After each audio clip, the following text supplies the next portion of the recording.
low to be funny, don't you know that? It's called comedy. You really stoop low to put the outfit on. You know how stand-up goes. You come, you laugh. If you don't like something, you don't laugh. You don't scream, I don't want to hear it. Do you know what I'm saying? You are so stupid. Comedy is to make everybody laugh at everything and deal with things, you idiot.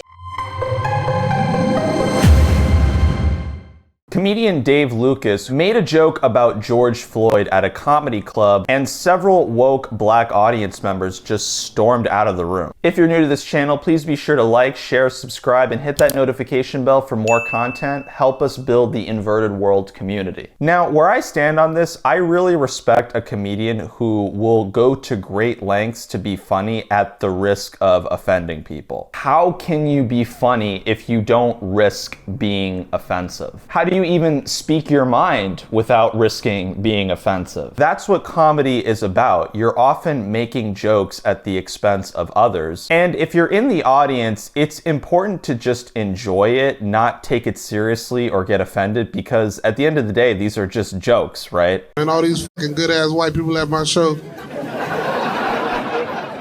And you wanted to show them the reason George Floyd got his neck nailed on.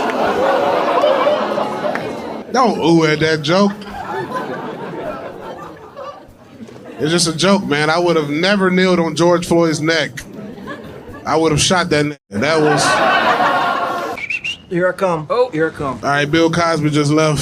Oh, you back, buddy? Leather Jack, he won't even talk to me. That's old school. Man, you up here making us look... You know about George Floyd before you get your ass up there talking.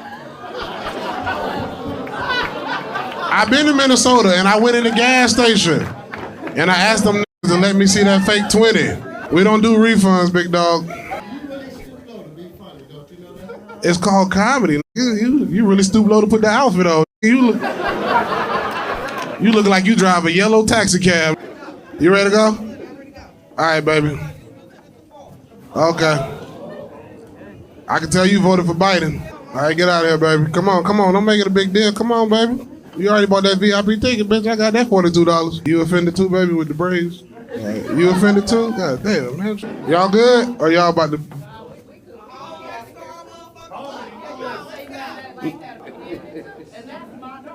Oh, I'm...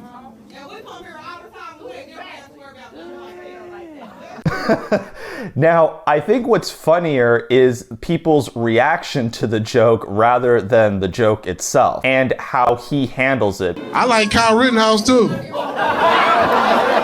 That's what I talk about being unapologetic. Don't back down to these people who want to cancel you. I'll admit, it's dark comedy. You know, we're talking about the loss of somebody's life here. It's not exactly something that you want to have a laugh at, but it is something that's interesting when people are this thin-skinned that they get just so offended by it when really it's just a joke. Some jokes are meant to be triggering, and if you're in the audience, you kind of make this non-verbal agreement with the comedian that when you buy the ticket, there's going to be some stuff you like and some stuff that you don't like. But for the stuff that you don't like, the comedian is there to assure you that he doesn't really mean it. It's all just about having good fun in the end. Another perfect example is when this comedian was telling a joke about Biden and people were getting offended. Is it the Joe Biden joke that you're not a fan of? Just stop.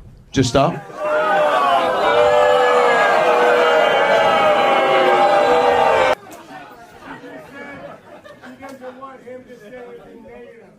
Yeah. Well, he shouldn't say anything, by the way. You know what I'm saying? Either laugh or don't say anything. That's your only job tonight, is laugh or don't laugh, you know? Yeah. Yeah. This piece of shit. This piece of shit's waving like we're giving you a moment. Dude, nobody gives a fuck about you. You know how stand-up goes. You come, you laugh. If you don't like something, you don't laugh. You don't scream, I don't want to hear it. Do you know what I'm saying? Yeah. It's pretty easy. It's pretty easy when you break it down. You laugh, you shut up, you laugh, you shut up. Or you fucking don't come. This woman was called a transphobe for making a joke about trans people. If I'm transitioning to a dude, day one I'm getting a and not just, I'm getting the biggest one you can find. Like, go into the back room, get me something black, okay? I have something to prove here. Why no tits for Dylan? I don't understand. Because he's a man. Because he's a man! Yeah, he can go tomorrow. Uh-oh. We have one of those. I figured. No, it's all good. We can all have different beliefs. It's okay. Some of us can believe in reality and some of us can't. It's fine. Like, coexist. This is America. We should have different beliefs. It's all good. Yeah, just like the real Princeton, I've let in some people I shouldn't have. I've let in some people because they were real athletic. You know what I mean? I saw potential. I let in some people just because they were Puerto Rican. Transphobe! Is that the best you can do? No good comedian should ever back down. That's the power of comedy. And even the greats like Dave Chappelle and Joan Rivers have also avoided getting canceled. We were breaking an unwritten and unspoken rule of show business. And if I say it, you'll know that I'm telling you the truth. The rule is that no matter what you do in your artistic expression, you are never, ever allowed to upset the alphabet people. You know who I mean. Those people that took 20% of the alphabet for themselves. I'd say the letters, but I don't want to conjure their anger. It's too late now. I'm talking about them L's and them B's and them G's and the T's. The T's hate my f***ing guts. The only child that I think I would have liked ever was Helen Keller, because she didn't talk. It is just... It's very funny. Yes, it is. And if you don't, then leave. It's funny if you have a deaf son. I happen to have a deaf mother. Oh, you stupid ass. Let me tell you what comedy is about. Go ahead and tell me. Oh, please. You are so stupid. Comedy is to make everybody laugh at everything and deal with things, you idiot. My mother is deaf, you stupid son of a bitch. The difference between a good comic and a great comic is that a great comic will never back down in the face of dark subjects and will always find a way to bring light to them. So what you don't want to do is be soft or thin-skinned about it, because then you're just ignoring the purpose of comedy. Apparently David Lucas is a conservative comedian. He tends to be a little bit more Trump-leaning. Buy a t-shirt on the way out too. I got a Make America Roast Again shirt in the style of Trump. When you buy the ticket, you might want to do your research into these comedians, because you're buying the ticket, you're going to this show. What's the point of going if you're just going to walk out and get offended by the first joke he throws around? In the world of comedy, these types of jokes should be allowed, even as dark as they can get. And a lot of times when a comedian wants to be serious about something, you can tell when they're being serious and not just joking about it. George Carlin was actually a comedian that did this a lot. He was trying to get a serious, truthful message across in his comedy routine. My first rule, I don't believe anything the government tells me. Nothing. This is why I think a lot of comedians have a hard time fitting into the woke mob or try to avoid getting canceled. Like, these are the great risks that you take on in being a comedian. And even people I've seen who are very liberal, like, they can get into some very dark places. Here's the thing. Black people roast each other all the time. They call each other the N-word, the yo mama jokes, the black people jokes.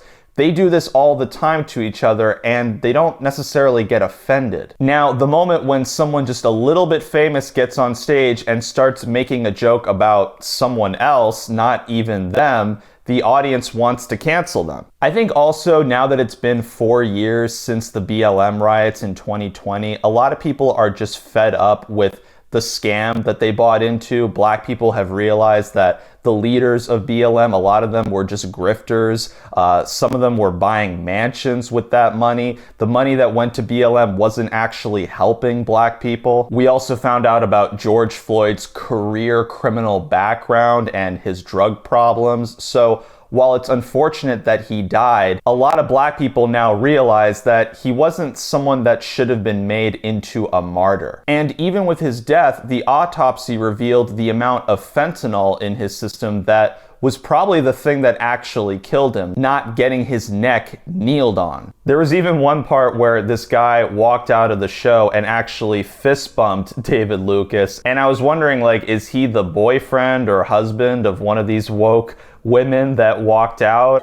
Oh, but you fuck with me a little bit, right? See that?